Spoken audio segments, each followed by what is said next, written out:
Mas pinaigting pa nga ng Philippine National Police ang manhunt operation laban sa suspect sa brutal na pagpaslang sa mamamahayag na si Juan Johnny Dayang matapos positibong matukoy ang kanyang pagkakakilanlan. Ayon sa Police Regional Office 6, isang lalaking sangkot sa nagalipas na kaso ng droga ang ituturong salarin kung saan nahuli na ito noong May 2021 sa isang bypass operation sa Pasig City dahil sa paglabag sa Comprehensive Dangerous Drugs Act of 2002.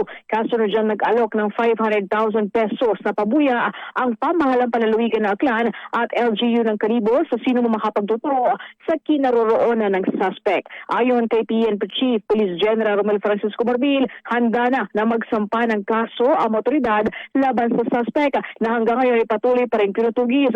Tuloy din ang pakikipag-ugnayan ng PNP sa Presidential Task Force on Media Security para tiyakin na makakamit ang hustisya. Kasama po sa programa Radyo Man 4, Angel Garcia, Tatak Ariman, DZXL 558.